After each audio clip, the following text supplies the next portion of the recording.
there's a couple of sides there in the 6, 6 and 6, the bottom 6. I mean, there's a couple of sides that are genuine bottom 6. And then there's a couple that have just had a bad run. Like Fremantle played finals 2 years ago. Correct. They're in the bottom 6. And I know they've lost a couple of players. But they've also picked up a couple of players. And they've got so much growth.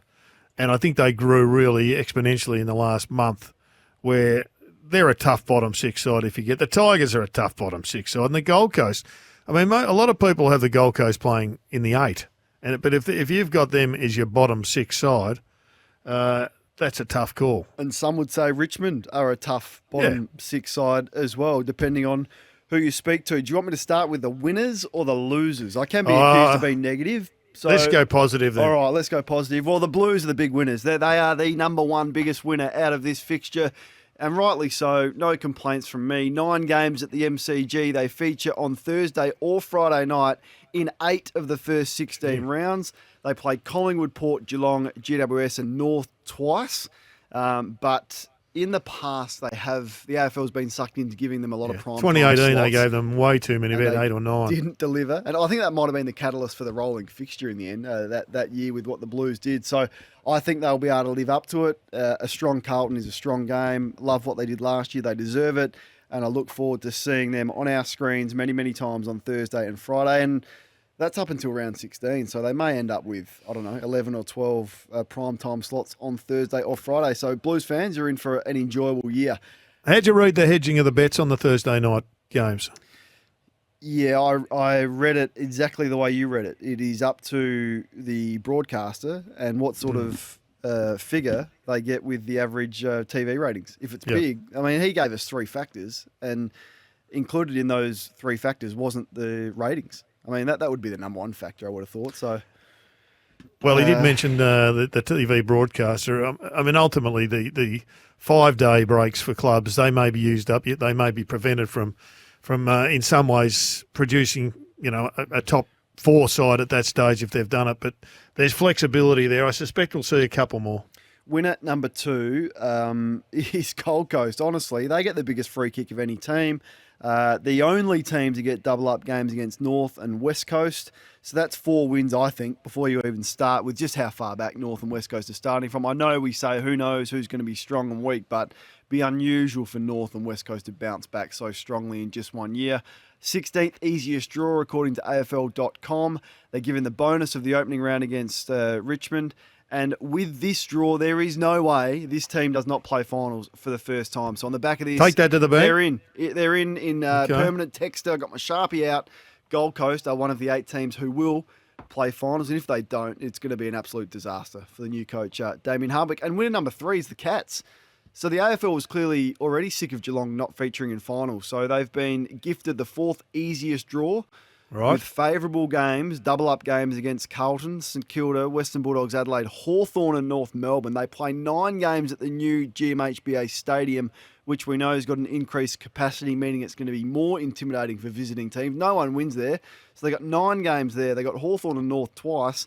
And their run into the finals in the last 3 weeks is the Dockers away, the Saints at home, the Saints in Melbourne, and then West Coast at home in the last 3 games.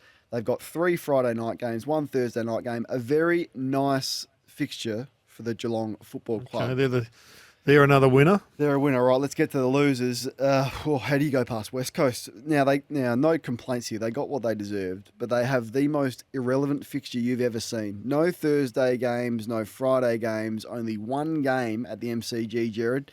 They travel to Hobart. They go to Mount Barker and gather round. And they go to Queensland twice, which is about the longest trip in football from Perth to Queensland. Do that a couple of times.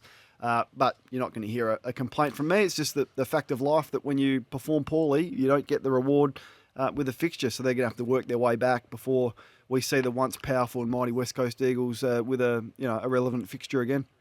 No, I sort of expected that. There's no way known you can have them on Thursday night or Friday night just at the present time. Might be a year or 2 away. They'll rebound, but right now it's unjustified. What do you think? You can have your say on the Harcourts open line winners and losers, 1300 736 736. The Giants I've touched on, absolutely shunned on the primetime stage, which is a shame because we all admired their electric style of footy that they played. They stood up in big games, had some amazing come-from-behind wins. So they've only got one Thursday night game. They cop a brutal travel schedule again. No team travelled further and won at different venues last year than the Giants. They go to Perth, they go to Mount Barker, they go to Sydney, Geelong, Tassie, Adelaide, Brisbane, and they finish in Ballarat. Cop that. Now, the blessing, so to look on the bright side for the Giants, they should be 4-0, Gerard, or at worst 3-1. So they start the season with Collingwood. Now, I've given them that as a win, just because the Pies off the premiership just start a little bit slowly. It's at home. But then it's North, West Coast and Gold Coast in the first month for the Giants. So that could be a really fast start for Adam Kingsley. They're in a good spot, but they just don't have the primetime exposure that I thought that they deserved. No, they should get more prime time. I'm with you. But as far as travel, I mean, they just have to travel. There's only one other side in Sydney, so they're going to be getting on a boat a fair few times. I think it's the Tassie, it's the Ballarat, it's the Adelaide Hills. So you're not talking the MCG. Yeah, I just think they just go to the far reaches of the country. Off-Broadway grounds like Tassie and Ballarat. They go to Brisbane, Perth along. You probably expect one of those, but I think they've been hard done by there. But they don't mind travelling, so we'll see where that places them. And lastly, the Hawks just got mauled. They got mauled last year. And despite their improvement in 2023 under Sam Mitchell, it hadn't been enough to convince the AFL of their worthiness of a decent fixture. I'm calling them the Camouflage Hawks this year, Gerard. They're invisible. They failed to earn a marquee game on a Thursday or a Friday night. Now, in comparison, 17th place North Melbourne get 2 Friday night games. And to add salt to the wound, they copped the 8th most brutal draw according to AFL.com, despite finishing the bottom 4. Double-up games against Collingwood, GWS, Adelaide, Geelong, Richmond, and North Melbourne. So are they paying the price, Kane, for perhaps mishandling other issues last year? Maybe they have. That would be what the skeptics would say. And the other thing is as well, just their start to the year. This is the other factor for them. So in the first month, it's Essendon, Melbourne, Geelong, and Collingwood to start the season. In all likelihood, the Hawks will be 0-4. Essendon, Melbourne, Geelong, Collingwood, and it doesn't get easier from there. This man is from the AFL and he does have common sense. And maybe we could get him in charge of the fixture. We'd like that. He can do just about everything. This man, the AFL talent ambassador, has done it for longer than anyone. His name is Kevin Sheehan. Shifter, thanks for your time again on Sports Day. Yeah, thanks for having us, Kane and Gerard. A pleasure to be with you guys. Now, I remember way back in the year 2000 when I was up for getting drafted, Shifter, I wasn't sure, my family wasn't sure where we were going to go. And late in the piece, you decided with Channel 7 to send a camera crew to my house. And my dad said, this is good. Like this if Shifter's sending a camera crew to your house, this means you're going to get drafted. You're going to get picked up. The long-winded question is, how do you decide who gets an invite to draft night, and have you ever been wrong with your invitations that someone's probably sat there and not been selected where you thought they would? And the third part to that, Shifter, is who have you sent the cameras to this year? I'll come to the have we ever been wrong. I'll tell you one story of a kid that invited himself. Now, we'd done the invites of about 15 or so, and at the last minute I looked at the list and there's a B for Vola on the list. Oh, and he said his mate's there been invited, so he's invited himself. Well, he went at 38, didn't he? I think, Brendan. Yeah. But I was in a little bit of a panic, thinking, there's only going to be about 70 choice. I hope he does go. So he's that confident. They were doing a documentary on the draft, I think, at the time. That's Might right. have been Desi Edwards. I remember that. Adam Ranaskus, yeah. Yeah, they were in the doco with Brendan, and so on the back of that, he self-invited. But got picked up and it ended up a great story at the finish. Now, how do we do it? Look, we talk to clubs and we don't ask them who they're choosing, but we say, who are the group you're looking at? Give us 3 names and then you move to the next club. Do you want to add to this 3? And they often do, 1 or 2. They're pretty honest. I don't want to know who they're choosing, but at least we'll get the groups right. Yeah. And then we get to a point where they all start to disagree. And so, geez, it opens right up here, and it might be 5 or 6 different names coming up, and you just close it off because you don't want, the aim is to have them all taken. And over the years, the broadcasters have said, let's get more than there are choices, so that we have some that miss out. But that's a hell of a wait then to the next night. So we'd much prefer, if possible, to have boys in the room that are chosen, and it ends up a great story for them and their families. rather than have to wait another 24 hours, which is tough work, which Bobby Hill did one year, by the way. Right. So it hasn't affected him in the long term. No. Norm Smith under his belt now. But, that was back in the day when we had more than the number of choices invited to sit there. But having experienced that, it's not the best way for us to go. Shifter, many, many years ago, you spoke about a guy who could do things at his age that you hadn't seen anybody else do for his position. His name was Nicholas Natanui. Can you just tell me how you compare the young kid from the Gold Coast, Ethan Reid? Compare him, please, to Nick Natanui or some of the great ruckmen you've seen come through, because he just looks like this athletic package but can play footy. Yeah, he's different to Nick. Nick was the freak in that he was in our national academy, and Nick he'd do party tricks just in amongst the kids, jumping up on do you call it the pommel horse? What do you have in the gym? You know that? The pommel horse. He was jumping. He's doing standing jumps up. The kids are laughing. They'd get halfway up. Any other good athletic kid, he could just do a standing jump up to that height, which you couldn't believe. And Nick pointed out he was 16 at the time. Imagine what he could do when he's 19 or 20 or 21. Yeah. And he was just a freak athletic guy that floated through the air. Now, this boy he's more like Mark Blitzarves, to be quite honest. Okay. His 2K is under 6 minutes, and he's 202 centimetres. Yep. So he's a running beast that can near play up in the wing, and he's a magnificent kick. He can set the play up, so he could play maybe Harris Andrews type deep defence because of his height and his running ability, his kicking ability, or ruck. Yeah, definitely gets around the ground and becomes an extra ruck rover. We could sit him out in the wing with his up and down the wing and kicking it as well as he does. So he's a boy from the Gold Coast, and one of, we think, up to 4 that might go on the first night. Which and clubs will say, "Oh, gee, that's fantastic for the game." We would only dreamt of having 4 kids out of the Gold Coast, say 15 years ago, before the Suns went there, that would be in the first round of the draft. And Jed Walter is the big centre half forward, so they're the 2 talls. You've got a kid called Will Graham that, he played midfield when playing for the Gold Coast Suns, but with the Allies, he went to the back flank and dominated there and had a fantastic championship. And a kid called Jake Rogers, he's Mark II Took Miller. His mum's from South Africa. He looks a lot the same as little Took. He plays a lot similar to him. So they got 4 beauties there, I reckon, and they might have to match all those bids on the first night. That'll be a big watch for us that know those kids pretty well based on their performances this year. But the Gold Coast, I think, are expecting that may well happen. How many players do you suspect will be taken? Well, I think it's up around the 60 mark, and then you're out on the rookies, and we don't quite know how many, recycled rookies will end up on rookie lists, but we'd be hoping for new talent around 70, new talent taken over the 3 days. And nowadays you've got this supplemental period over the summer where they can bring in a couple of blokes for training, pick one out of there, and you've got the mid-season draft. So normally another, let's call it 15 are taken in that, in those 2 spots. So it means maybe 85 in a year get the chance, which is down from about the 100 it used to be, but around that mark might well get in to get a crack at it. And do you hope there's a bit of drama on the night? Like, I think we've all enjoyed the added bonus of clubs being able to trade. If someone slips a bit lower, they go, gee, we rated him in the top 10 and now he's slipped out. Can we trade to get him? Like, do you expect that there may be some aggressive moves on the night? I think that there's the chance for that to happen. And the most obvious one, I think maybe Adelaide and Melbourne have both got multiple choices in the teens. And if, let's say, player X is still there at choice 7, they might try and, package their 2 choices in the teens to offer the club that's about to choose at 7.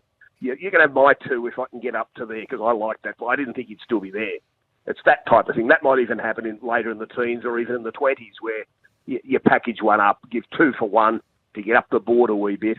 Because, look, people, I reckon even the top 10, the 18 clubs would have a different order if they were to choose them in a row to what the next club would have. Or there'd be 18 different, opinions. Maybe they all might agree on Harley at the top, but then after that, I bet you there'd be different opinion, right, left and centre, as to which order you might go to. And that's the beauty of it. It's all trying to crystal ball as to what might unfold in 2 or 3 years' time with these boys. And what you can do, you can look at your drafts down the top 20. Gee, there's a lot of getting through now as stars of the game. There's very few fail. The system works reasonably well, I think. You look at it, something like, the 6 blokes playing 300 games sort of thing now out of your top 20, and there might be 12 playing 200. And the others are, handy 100-game players, and there's not too many that fail. They're less successful from 20 on to 50.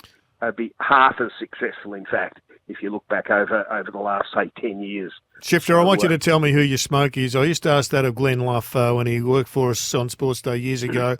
And he started with one name because he didn't think he'd be picked up, and he was right, Rory Sloane, because he had a bit of a kicking impediment, and yet Rory Sloane was a leader. I think it was Eastern Rangers and a great state player. So who's the smoky that's sitting out there that the clubs will ignore until the 30s or 40s?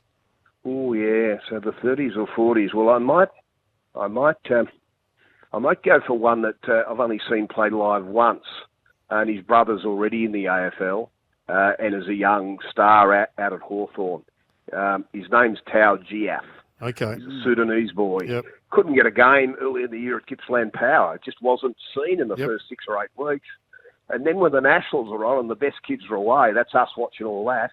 This kid started to bob up. Well, you see the surname and you think, well, that's got to be his brother. Yep. So it wasn't until the game at Latrobe in about August. I said, I've got to catch up with this kid live. I watched a bit of tape. And I watch him. He's had 29 across half-back and looked every bit as good as his brother straight away. And I thought, wow, this kid is so exciting. And he's taken intercept marks, and they're playing against Dandenong. So it's Gippsland v Dandenong. He's a boy from down at the Warrigal Morwell area that had just been playing underage footy, basically, until he got into the team. And then he has taken off in the back half of the year. Now, the Hawks have got him Next Generation Academy, and if he's chosen before 40, they can't match the bid. Right. If he gets past 40, they can match the bid and keep him. Yep. So that'll be a big watch as to see whether he gets to 40 or 41, or whether someone plucks him off in the 30s. So it's only a small sample, as I say, but gee, he was that good in that game, and it was an important game too, that game in August. He stood up.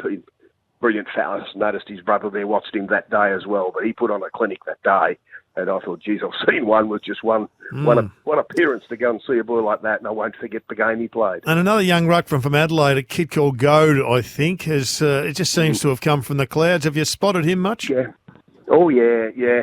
Again, it was early in the year that it was a scout that texted me and said, gee, they haven't got this boy. I'm just watching him play here now at South Adelaide's 18s. He's a basketballer, but he's not in their state squad. And I said, I think that they won't be missing him. And a week or two later, they added him. Yep. It was Taylor Goad, a boy that's in South Adelaide, that they popped him in. Well, this kid then, he's a super athlete, stood a lot to. He's a 3-year project player, no doubt. He's 6 centimetres, so he's 6'9". He was the 5th or 6th quickest over 20. He's a freak athlete. He's so quick. His ground level stuff is amazing. He's still learning the ruck craft, but yeah, I think he's a top 35 pick, I think, something like that. Okay. Second or third, probably ruckman taken, but will take time to develop. But gee, he's the prototype for what you want, getting around the ground at that speed and that height, and with so much to learn. And apparently, I've not met the young man, but a very coachable young man, so he's got all the traits to be a successful player down the track. Shifter, before we let you go, can I put you on the spot and ask quickly for your top 5? How do you think it'll go in order with Harley Reid at 1? Then what happens after that? Well, I think it's a matter of the bid, It's whether North want a bid for a Walter or not. So we'll just pop him there. I'm saying that by 5 at least.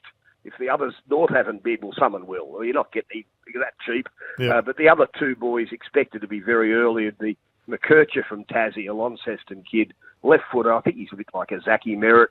Zips through them and just had 2 brilliant years in a row and done everything right, basically. He's a joint winner of the Morrish Medal in the Coach League here in Victoria. even runner-up in the Lark medal at national level playing for That's the Allies. the music He's right shifter. there. Who are the other two? Quickly, I don't want to cut you The off. other two, Dersma. Yep. Dersma, I'd say he's Zane Dersma, brother of. Yep.